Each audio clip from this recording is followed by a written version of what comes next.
Japan, a country known for having one foot in the future and the other in the past.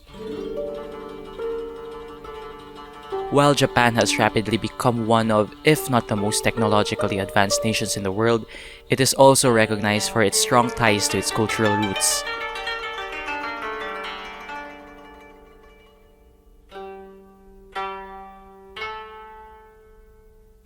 There is, too, a mysterious side to this small nation. High in the mountains, among the lush forests and ancient hills, there are stories of strange man-like creatures.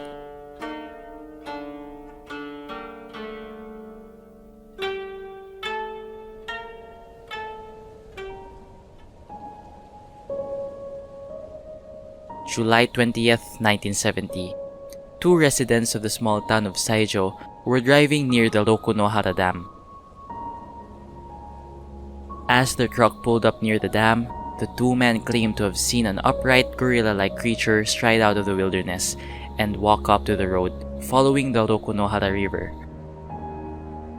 Then, with the same repose it had appeared with, it vanished back into the woods. The man claimed to have found tracks through both mud and surrounding vegetation. But what was that strange animal? This strange encounter at the Reconstructing Dam would be one of the first reports of such a creature, but it would certainly not be the last. The publication of the sighting sparked more reports from all over Japan's Hiroshima prefecture. The proximity of these sightings to the local Mount Hiba inspired locals to give the creature its now world-renowned name, Hibagon, meaning the Hiba monster.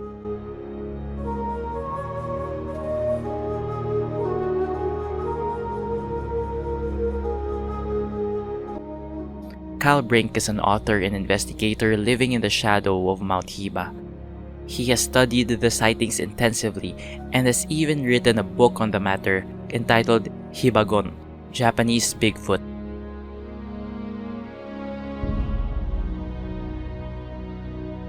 Well, the first modern sighting and the coining of the word Hibagon was from 1970, summer of 1970, so 53 years ago. And it was a rash of sightings in northern Hiroshima prefecture, all around, on and around Mount Hiba. And so the press named this thing Hibagon, which means Hiba monster or monster of Hiba. Those sightings lasted about 5 years in a real concentrated, sort of predictable way. They're great sightings. I have over, probably 24 sworn sightings with initials of the eyewitnesses, locations many times, details. Some of them are multiple eyewitness sightings. The Reconstructing Dam, government employees, town employees on the job who have not only no reason to tell a story, but they're on the clock. Their jobs are on the line. Their reputations are on the line. And they're men who have grown up here, so they know all the usual suspects, the monkeys, the bears, the wild pigs. There's no possibility that this is mistaken identity. And many sightings as good as these. The sightings became fewer and less frequent, but expanded in area. A few years go by, and then this creature is sighted in my city, the north part of my city, and called Yamagon after that area. Or again, you wait a few years and another one is spotted in the next city over, a region of that city called Kui, and so the press call that Kuigon. And this is something that makes it really hard to look up sightings if you don't know ephemeral nicknames that the press gives these creatures. It's almost impossible to look for them. The most common sighting during those short years was of a small Hibagon. He was about my wife's size, 160 centimeters tall. So what's that, about 5'5"? And the most common footprint size was also small. Now this is obviously a juvenile, and I think it was maybe an injured or maybe a congenitally handicapped individual who just didn't know the routine. He didn't understand that you have to hide, because a couple of the eyewitnesses remarked that there was something off about this creature. One guy, a farmer, who had a very close-up sighting, he was in his field, and the Hibagon walked right past him in his field. This is the third official sighting. He said, and he probably had the closest look at the creature's face, he said something about googly eyes that didn't look right.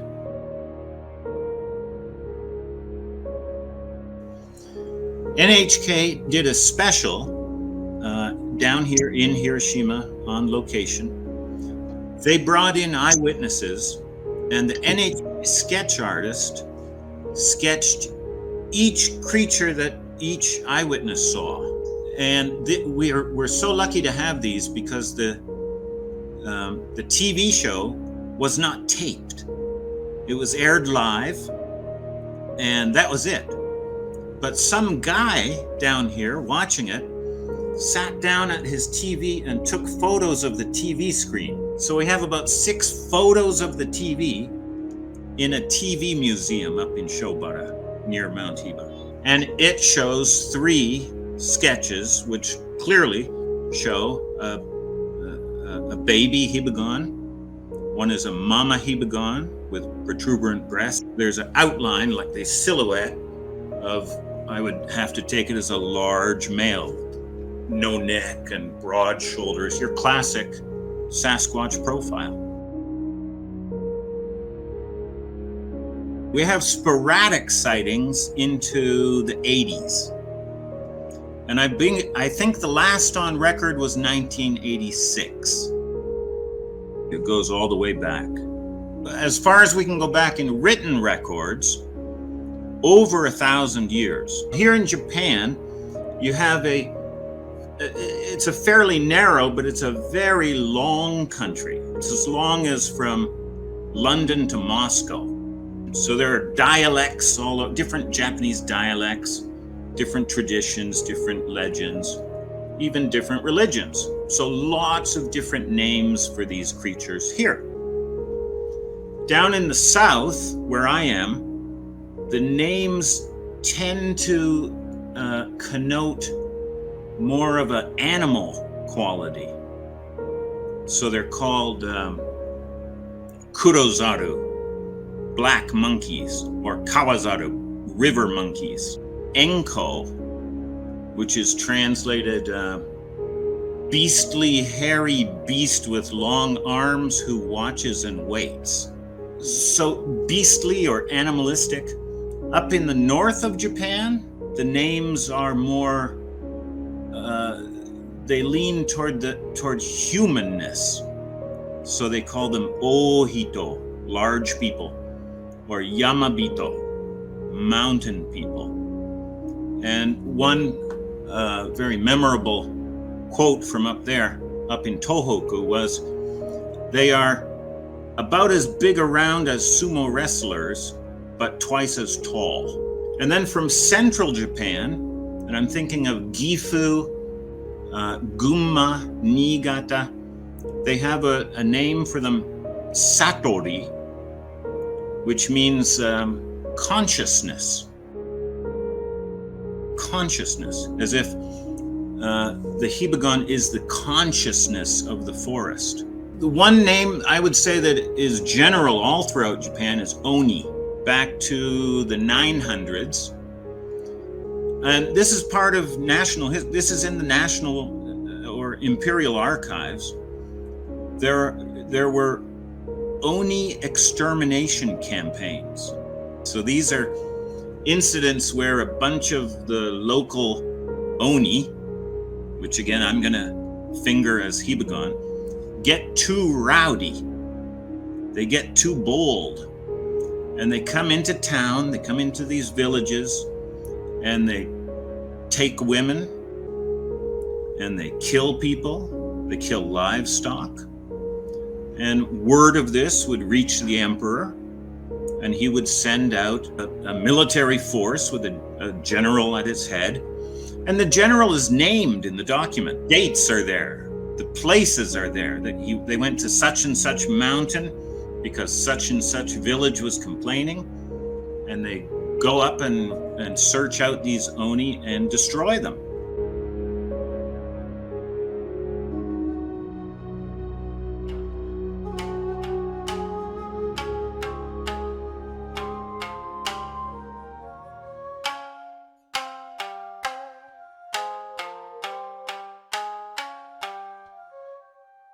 The testimonies of these eyewitnesses and ancient tales are intriguing, but they are not the only evidence for the Hibagon's existence.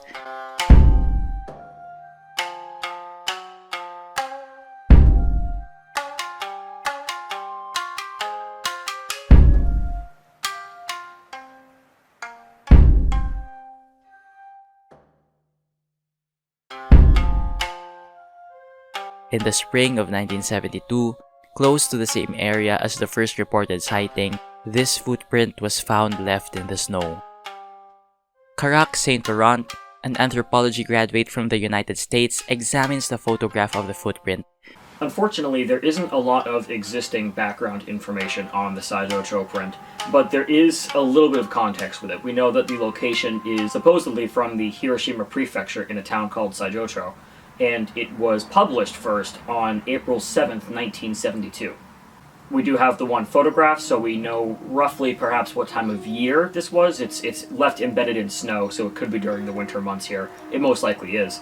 And we know that, roughly speaking, the print is around 24 to 25 centimeters in length by the photograph as well, which isn't particularly large, but it is interesting because we do have comparisons that we can make to this footprint that are from other portions of the world. And we can do that by looking at its specific characteristics. So, for instance, the print has this kind of enlarged hallux, this big toe, that's a little bit divergent in terms of the orientation of the curve of the foot from the rest of the 4 digits. So we have 5 digits, and we have this hallux that's kind of placed at a curve, a little bit more to the side that would be more inward on what appears to be this right foot. And if that is the case, we can look at examples like other animals that have 5 digits, like some bears, and, of course, humans and primates. The closest human match to the Saijocho print are these fossilized footprints of ancient humans from around 12,000 years ago in the Basura cave in Italy. Now, these footprints are dispersed throughout the cave along with a few fingerprints left behind in fossilized material, as well as the prints of some other animals like bears. And in terms, again, of primates, these are the closest things to the Saijocho print. They have these kind of broad wideness to them with this kind of rounded heel. It's really, really quite similar, with maybe a few shape differences being off. For instance, even though they're both wide, the human prints are a little bit more narrow. Now, that's our closest match for primates. In terms of other animals, it does greatly resemble some of the bear prints we have from the same place, Basura Cave in Italy. Now, what's interesting about that is if you take a look at a distribution of bears in Japan, you find something quite interesting. So what we have here is a map of the bear distribution in Japan, and as you can see, we have 2 types of Japanese bears. You have the brown bear and you have the Asiatic black bear. The brown bear is found in more of the northern regions of Japan and has a smaller range than the Asiatic black bear does, which is found more throughout more of the other regions that trail down to the southern end. Now, what's interesting about this is the Hiroshima prefecture crosses over into some of that black bear habitat range, and as it happens, so, at least to a small degree, does the town of Saijocho. So, there is a great deal of crossover there with habitat range, and it's entirely possible that the Saijocho print is of an Asiatic black bear because the paw structure is very similar to what we see in the Saijocho print. And if that is the case, then even though the other footprints that are more human in nature might be a close match, the paws of a bear, especially the longer prints, the hindquarters, might be a more accurate tell for what kind of animal actually left this track, as opposed to what would be called a Hibagon.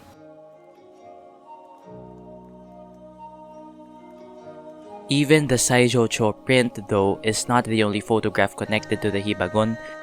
One photograph from 1974 is tied to a sighting from an unidentified motorist.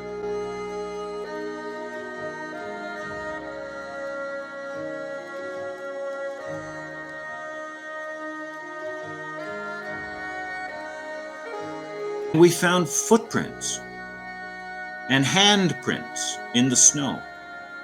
Fresh, because already starting to melt and deform. Barefoot footprints. I have photos on my channel. Pretty much what you'd expect. The handprint was surprising to me because, well, there's my shoe, there's my hand. All right, that's the size of my hand compared to my shoe. The handprint in the snow was as long as my shoe. I think there's only one man in the world with a hand that large. He's a Croatian or Serbian basketball player. Okay, now what are the odds that he was up on Mount Hiba? It's a splayed, it looks like this. It's got the thumb splayed out. It's pressed in the snow. And it's at the bottom of a deer trail. We know it's a deer trail. There's lots of manure on the trail. And it's behind a small screen of sticks. I think a blind. So I think this creature created a blind at the bottom of this trail. The deer is coming down the trail. And the Hibagon, I think, is crouched in sort of like a football player crouch, just waiting to pounce on the deer. Beautiful prints, verified by a veterinarian in France, a veterinarian, Dr. Woti, looked at these prints. He confirmed that they're simian. I offered them to the newspaper and they were not interested. The reporter that I talked to was very interested, and we spent the better part of a day back and forth on this story. She loved it, and she was sure it was going to get in the paper. Her editor killed it. I think I've had a few close encounters. I think we've smelled them. We've been close enough to smell them. One time on Mount Zhao, and another time up in Jinseki Sanwa. The Jinseki Sanwa one was a little scary. We were up there. One of my pastimes is metal detecting. And we were up for the day visiting Grandma. And on the way to Grandma's house, we pass a mountain called, in Japanese, Castle Mountain. And apparently it used to have a castle on top. So I thought, why don't we just go scout that out as a potential metal detecting site on our way home. So we went up there. We got as far as the road goes and then stopped the car. And I told my wife, and we have 2 daughters, I told them, stay together. Do not move from each other. Just stay by the car, stay together. Daddy's gonna go and see if I can find the road up to the castle, the trail. So I walk up a ways. I walk about 200 yards, find the trail up to the castle, and it has 3 roadblocks across the trail. So I decide, okay, that's a sign that I'm not welcome. So I go back down 200 yards to my family. When I get down to them, my daughter asks, "Daddy, what's that smell?" And I can't smell anything. But as I walk closer, I walk into this pungent, moist air with a bad smell. So something very smelly had been creeping up around my family while I was gone, and creeping up on the side where my elder daughter was standing, close enough to her that she could smell it, but my wife and younger daughter couldn't. And I smelled it when I got right down to my daughter. That scares me because of the name for the traditional name here for Hibagon, Enko, with long arms who watches and waits. A grabby history of grabbing women. One of our first times up Mount Hiba, it was in November. It was at the very end of the climbing season, and the mountain was open, and the weather forecast was good. But once we got to about 1,000 meters, the weather turned really bad. We had a blizzard, an unforecast blizzard that coated the trail. We decided to make it to the top, and we did, but it was not very good on my little girls. Once we got to the top, we took off our boots, we wrung out our soaked, freezing socks, tried to warm up a little, get some rice balls in the kids, and then immediately go back down. Now, we were on a trail. It's called not a hiking trail, it's called a mountaineering trail. It goes basically straight up the mountain, and it's not an easy trail. There were two parties ahead of us. One was a pair of men, and they were up long before us, and they didn't come back down this way. The other was a man and a woman with one child, and they were just ahead of us, and then my family of four. And you can see this in the snow, of course, because you can see the prints. Well, we got up, we met the other family, and they were setting up. They were prepared. They had a little cooker, and they were cooking their lunch. So they were staying there a while. We said goodbye to them. We headed right back down. So we were the last up and the first down. We know that. We were right up there by the trail. On our way down, we found a large stick, about 2 inches diameter, broken and stuck, just thrust into the middle of the trail that we had recently come up on. It was not there before. It was freshly broken. You could see the broken and rejected piece lying in the bamboo. And then this stick thrust into the compacted, because it's a trail, a hiking trail, compacted and frozen clay of the trail. Pushed in so deeply and so strongly, I couldn't pick it out. The evidence is questionable, but in some cases is intriguing. The sightings are numerous and seem in many cases to come from reliable people who did not stand to gain from their stories.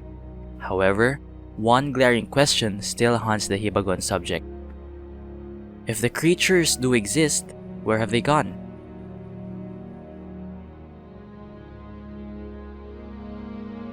Although Hibagon sightings may have dropped off, one piece of evidence may suggest there is still something out there. These images aired by the Fuji TV network in 2017 show what appears to be the decomposing remains of a large primate covered in dark hair with an exposed skull and large proportions. The location and photographers are unfortunately unknown.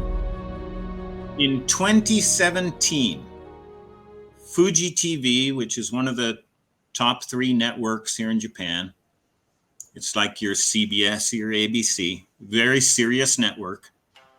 They sent a team down to Shobara, where Mount Hiba is, to do a retrospective documentary on the Hibagon. They did a beautiful documentary. They engaged a man named Mr. Eggy. He's my friend. during this rash of sightings back in the 70s, the town hall was flooded with calls, and they didn't have a dedicated staff to handle it. So they appointed Mr. Eggy, who was a tax accountant at City Hall, a young guy. They said, "Congratulations, you are the ape clerk in charge of the ape department." So all of the information went through him. Mr. Eggy was in this documentary. And Mr. Eggy knows everybody and everything. So one of his contacts had photos from that period, probably from I'm guessing the early 80s, judging by the photos, the photo quality and the clothes that the farmer is wearing. It looks like early 80s to me. Could be late 80s, could be late 70s. Somebody had 2 photographs tucked away of a dead Hibagon. They offered this to Fuji Television, and Fuji Television broadcast them. 2 photos. One is a close-up of the Hibagon's face. That's a close-up of the dead Hibagon. And the other photo is a long shot of the farmer standing over the Hibagon. It looks like it's the spring. It looks like the Hibagon was dead in the snow, buried in snow. The snow has melted, and the body has been decomposing, and animals have been eating the flesh away. Maybe for a month, 2 months, not very long. The hair is still in good condition on the body. The body is kind of deflated, lost a lot of its fluids, and the face is eaten away, so we can see the skull and the teeth.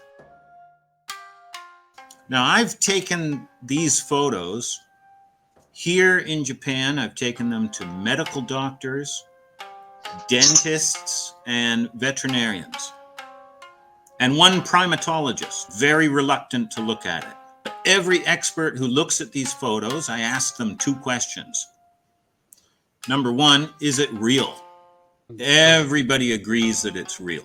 Medical doctors can point to features so tiny and so unknown by laymen like me. I would never know to look for them. Dentists can point you to fine details that no faker would be able to make, let alone think of. So the creature is real. The second question is, okay, what is it? Nobody has been able to answer with a standard animal from the textbooks. They always, they go either of 2 ways. They don't answer. They just say, I don't know. Or some of them will just say, I guess it's the Hibagon. And recently, Dr. Woti did a very good analysis of the photos. I made a video about that, and he agrees it's a Hibagon. It's a Hibagon. The relative who owned the photos said that the farmer called, I believe, 2 farmer friends, because it's a big cadaver, and the 3 of them buried it somewhere nearby. So I've been watching for this location, but there's so little information in the photos, it honestly could be anywhere. Now, if we knew the relative's name, that might help us, zero in near that farmer's house or the radius of his normal daily activities or something, but we don't know that. Analysis on the photographs has proven to result in many differing opinions. One forensic anthropology student, Erin Peake, finds the photos tantalizing for a variety of reasons. I've been doing forensic anthropology for 2 semesters now. I started psychology, but switched over because I found that forensics were much more interesting to me. I've had a good experience with the forensics team here at Keene. All of the professors are really nice, and the classes are very interesting and fun, so I'm all around having a great experience. I've done a lot of like observing of bones and just like learning how the skeleton works. Okay, so what we're going to do is I'm going to show you this picture, and you can just turn it over yourself, and I'll ask you some questions about it, essentially.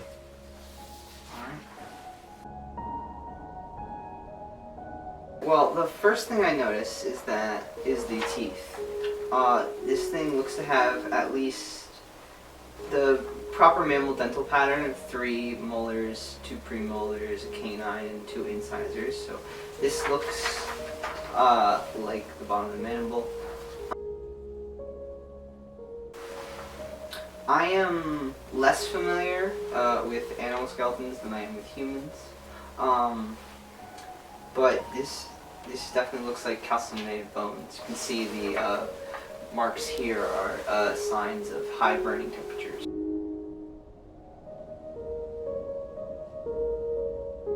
Another question that I have is definitely what's going on with the teeth. I was suggested that perhaps the teeth's coloration is the result of a load of iron discoloring them, but that's only one of many theories.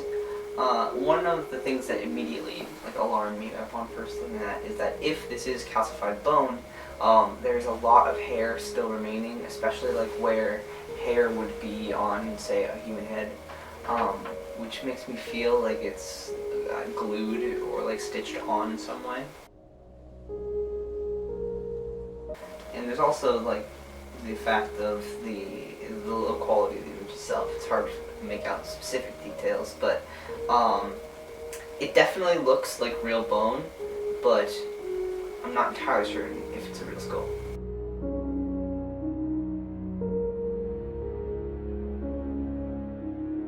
Without an actual capturing or a recovery of this alleged specimen, it's really hard for us to gauge what exactly this thing would have looked like when it was alive, if it is in fact a real corpse. One of the things that we do have, though, is the ability to get a good look at what might be the skull of this potential animal. And the photographs do give a pretty good idea of what the skull looks like. And what that allows us to do is not only to begin to kind of map out what this skull would have looked like if you held it, we can also look at the skull in terms of not just this recreation, but the things that we have, like the side view of the temples that we kind of have in one of the photos, the mandible and the robustness of it and the teeth, and begin to kind of make a facial reconstruction of what this animal may have looked like when it was alive. So what we have here is roughly a finished product for, again, the superior skull, so everything but the jaw here. We have this really good look at what the skull would look like, again, if you were holding it in your hand. We have the sagittal crest, which is indicative of the head shape of the corpse that we see, that kind of pointed head shape. That's something that we find in the great apes, especially in gorillas and chimpanzees. We also have that prominent brow ridge here, those sort of almost triangular eye sockets, that very broad zygomatic process, the cheekbone there, as well as this very forward slanting, very prognathic maxilla region right here. And this is the upper part of the jaw, essentially. So what's interesting, especially I think, about this skull is the combination of features that we have here. We have features of the ape, like the sagittal crest and these very broad zygomatics and the very broad eyebrow ridges, but we also have traits of lower primates, such as the rather narrow and slanting maxilla region. We also don't have a clear look at the nasal passage that would be on that maxilla, that facial region. So we haven't been able to really make a proper guess as to where exactly the nose would be, although we do have some indents here and there surrounding the maxilla, and we also have missing teeth, so the teeth are also a bit of a guess there. Realistically speaking, in terms of the accuracy to what we were seeing on the Fuji TV images, this is essentially the superior skull of this individual, this kind of almost ape or chimpanzee-like cranial area, but a brain case that might be more similar to a human with this kind of rounded nature. Very broad facial features around the maxilla and a rather slanting maxilla. It's got a strange combination of features that, while strange, might help us to kind of imagine what, again, if it is a real corpse, this individual would have looked like when they were alive. The most challenging part of the facial reconstruction is kind of getting a hold on what exactly we are meant to interpret, or we can interpret, that maxilla region as. And looking to other primates, we see that a very similar structure, including the indentations and where the zygomatic is located, we find it in the skulls of macaques. This right here is a crab-eating macaque, actually. And this was the closest match in terms of the maxilla that we could find to the Fuji TV corpse. So a nose kind of like this, because this is a specimen, of course, that isn't just a skull, it's got its muscles and its skin and everything. This is probably what this face maybe would have looked like in that nasal region. The rest of the facial structure is reminiscent to some degree of humans, with the eye sockets placement, with the brow, and of course the primate-like crest and the zygomatic structures. But we also have these very broad sides of the mandible, this very heavy-set mandible, and this almost disc-shaped condyle region over here. And this is something that we see in some kinds of ancient humans, such as Paranthropus.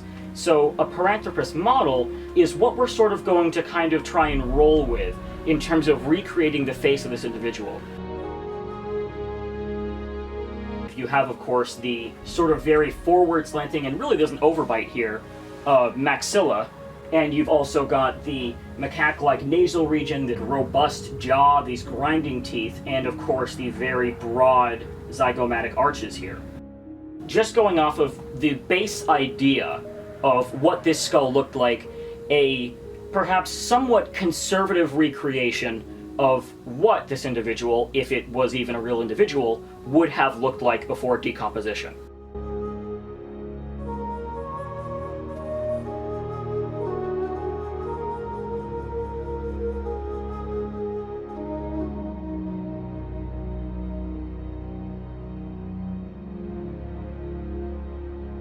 Do the photographs depict a hoax, a real body, a strange combination of the two?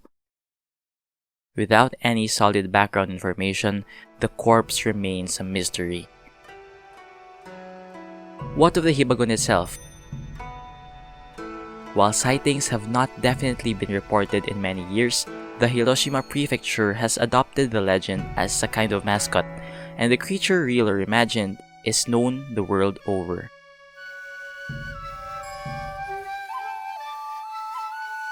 Whether or not this Japanese Bigfoot will step off of the billboards and into the scientific light is yet to be seen.